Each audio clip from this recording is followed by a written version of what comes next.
Hello, everyone. Welcome back to my YouTube channel. My name is Detutu. It is your first time of tuning in. And today I have Abdulsalam Mashood on my channel today, who is going to talk to us about working in the energy sector. He's been working in the sector for a while now, and I believe he has some insights to share.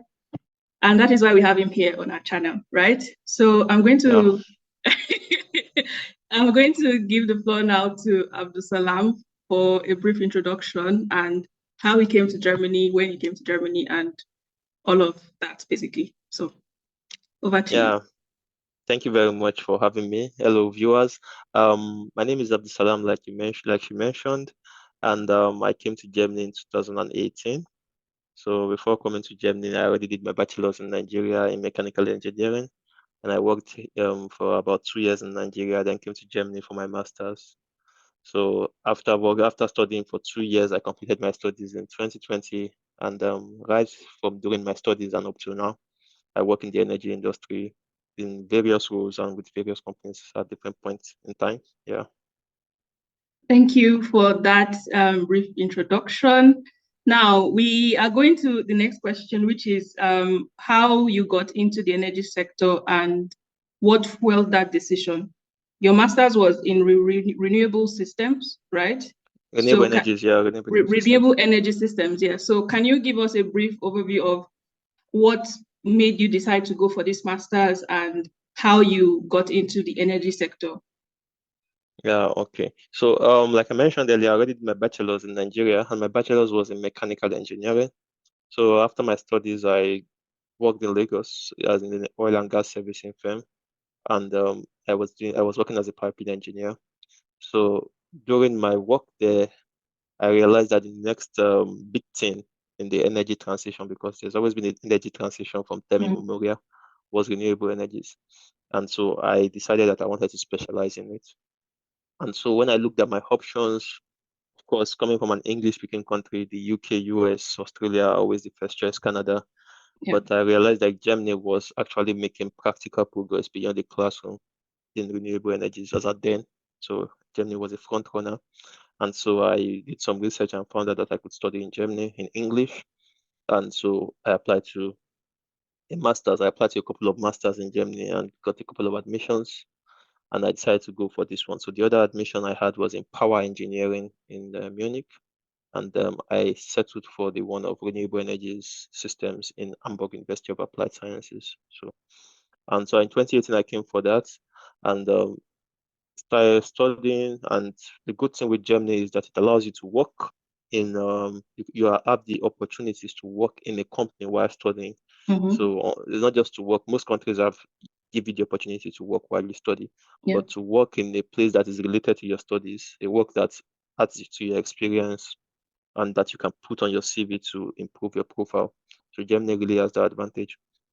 And so I think in my second semester, right from my second semester, first semester, I started looking for jobs, had some early interviews. But my second semester, then I got my first job. And the funny thing is that the first job I got was not really in renewable energies, was based off my experience from Nigeria as a piping engineer. So I got it in a engineering company, I would call them. And they were doing piping, they were doing plant design for gas plants and a bit of biogas. So biogas was the renewable component there, but basically it was more of natural gas plants. Yeah. And from there, I worked there as a student for about 7 months. And now, based off this experience, I was able to get a job with my next employer, Siemens Gamesa, which then used to be a client of my company then. Oh, okay, nice. Interesting. And so it's just like experience schooling of experience. So one being the reason for the next. And so then I went there, worked still as a student. I worked in procurement. So for the first time I did a commercial role. So I was a technical guy, but I did a commercial project procurement. And I worked in for their thermal energy storage. And so now I'm into the energy electricity sector a bit, because now I'm departing from oil and gas, which is a bit resource concerned, and now going to the secondary use of energy, which is like electricity. And so that was nice. And so I did that until I finished my studies. So after my studies, then I got another role within Siemens Gamesa as a full-time employee. Then and I was into sales now, so still in the commercial track. But while I was doing all of this, so my experience as a technical guy and also someone who has studied energy was also one of the reasons why I was able to seamlessly adopt this position. So although I didn't have commercial experience or commercial training, Mm. because I have the technical understanding, it made me kind of thrive and excel in these roles. So I did sales with Siemens Gamesa for 2 years and eventually moved on and again. But basically, that's how I got into the energy sector. And Mm. what fueled my decision was because I think in the form my 400 level at during my bachelor's, I studied in the University of Belonging. I had a course then about energy, yeah, and I think the lecturer then Dr. Ijabo or something. I'm just name dropping just in case Mhm, for any mhm. reason if you use it. So yeah, so he actually was very good with teaching it, and it just piqued my interest. So at a 400 level, I didn't really know what I want to specialize in, but that particular Mhm. course was so interesting. I decided that okay, as a mechanical engineer, I want to specialize in the energy field because I really thought it well. And so I just that I already that's concealed my faith in it, and since then I've been quite loyal to the energy industry. Like not loyal to a fault, but quite loyal, and I don't seek opportunities really outside the energy industry for now. So and Yeah, I love it in the energy industry. Yeah. that's interesting. So we can easily just say that you really enjoy working in the energy sector, but how have you now like tried to make yourself consistently relevant in this field so far? Yeah. So I think first of all the experience. So as you work, you get experience, and Mhm, one thing I've tried to do is that beyond my day-to-day work, I endeavor to seek outside knowledge about what is going on in the industry, not necessarily within my company, mhm, not necessarily within the sub industry. So you have the energy industry, you have the electricity sector, you have the wind industry, all layers beneath it. So, but getting familiar with what is going on within your specific industry and the bigger industry, it's always good. So that has really helped me to remain relevant in the industry. And also upskilling myself. So at times when I was a student, what I used to do to upskill myself is I would just go to job websites, look at the jobs I want to do in a year or two time, and look at the mhm. requirements that are there. And I'll say, okay, they need this, they need A, B, C, and D. I already have Yes. A. I need to get B. How can I get B? Do I need to attend the training? Do I need to take a course? Can I only get it through work? And so Mhm, that way I start to compare what I have to what is required, and I try to fill the gap. So that has really helped me. Yeah, mhm. That's really interesting. I also do that sometimes. I go to LinkedIn pages of like people roles I envision to I see myself in a couple of years and kind of give myself a roadmap for what I need to do in the next couple of years to be able to achieve that. And yeah, exactly. that's really good. I also noticed that you also write um, posts on energy on LinkedIn. Can you tell us a bit about that?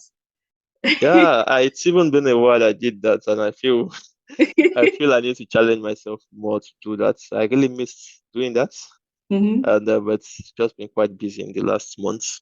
Yeah, I Okay. used to do that, and I hope to continue doing it in the near future. So, after my first master's in renewable energies, and I was working full time, Mhm. I like studying.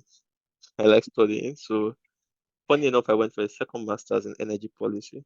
So I did Okay. that. It was a part-time master's and it was online. I did it with the UK University, University of Sussex. Are you done with it now? So yeah, I'm done. I completed it Oh, April this year. nice. So it was a 2 year Congratulations. course. Thank you. I'm done. Yeah. So I'm done, but I'm not officially done because they are supposed to communicate to us in the next weeks. Maybe by the time this video is airing, I would have gotten Okay. the official confirmation. Okay, Yeah. great. So during that master's, now that master's was a combination of energy as one, but also political science, economics, sociology, and so many other sub-disciplines from social sciences. And so Mm-hmm. that master's, I really liked it because now beyond the technical part, it made me look at practical case studies of the energy transition from the 16th century. Also made me look at how different countries are developing energy industries, either in terms of resources, in terms of components manufacturing, and how a lot of policies are going out. So it was eye opening to be honest. And through that masters, I was able to travel the countries in my eye. So basically, if I want to know what is going on in the country, I just read a couple of papers on them, look at what is going on. I also challenge myself during our assignments. So we did a lot of case study assignments. And I always try as much as possible not to write so much about Nigeria because I felt I already knew a bit about Nigeria. So I try to challenge myself and write about countries that I know nothing about. And during this research, you get this assignment, then I know so much about them.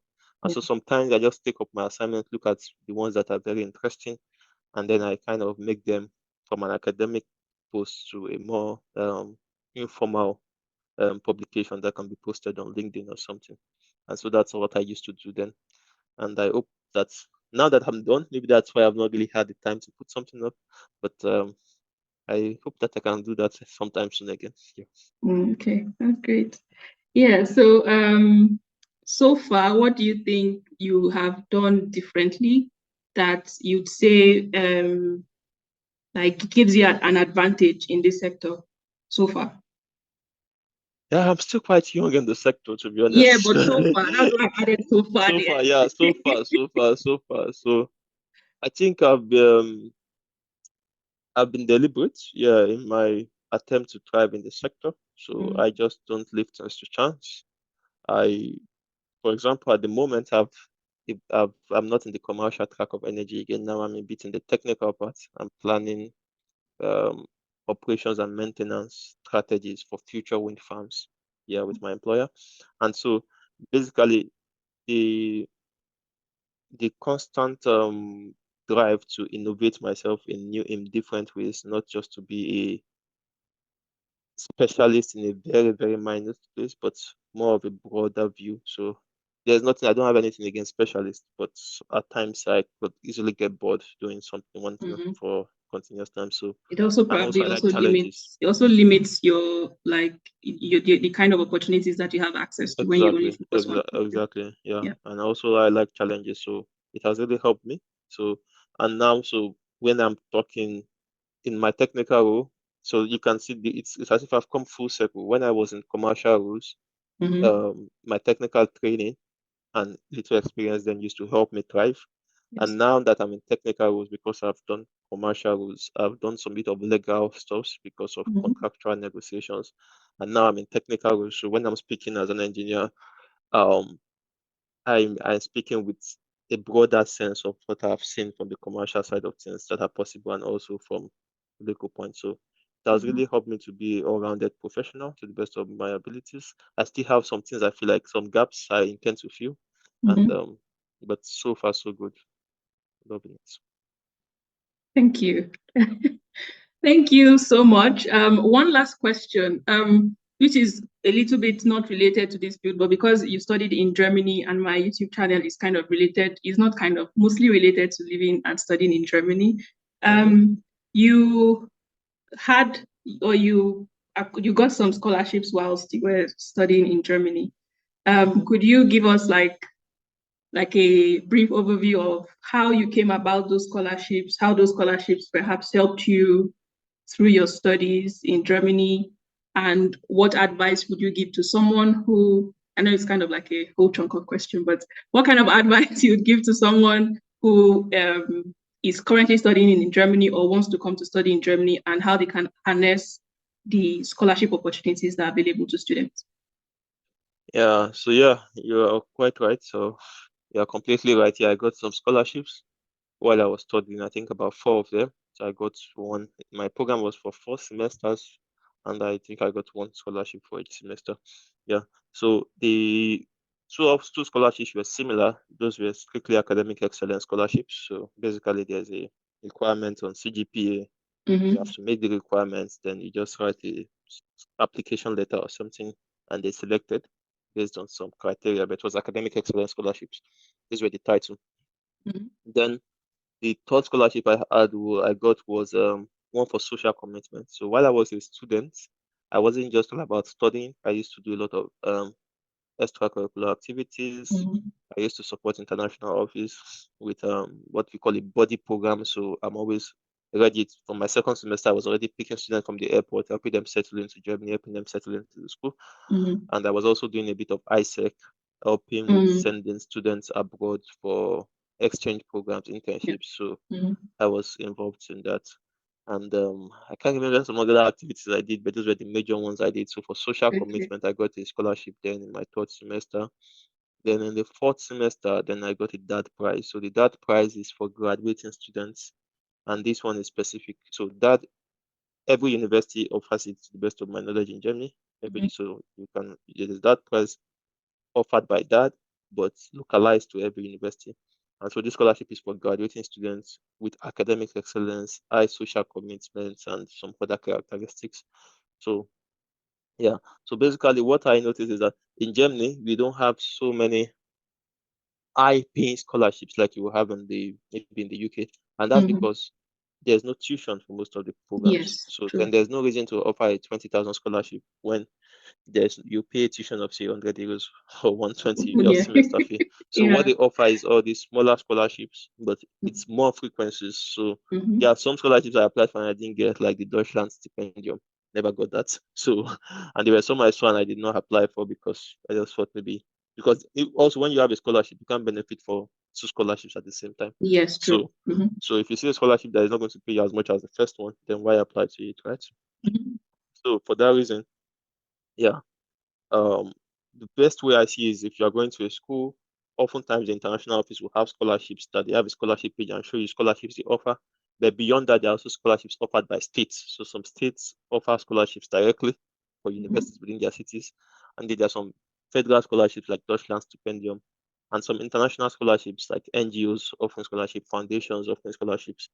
So I think it's just about looking out for them, Yeah. looking at what they require and seeing if you can meet the requirement and also strategizing which one do you prefer. And yeah, and the good thing is that it's not just about academic excellence, like I mentioned. So if your grades are not excellent, if they're not top of the class, there's no problem.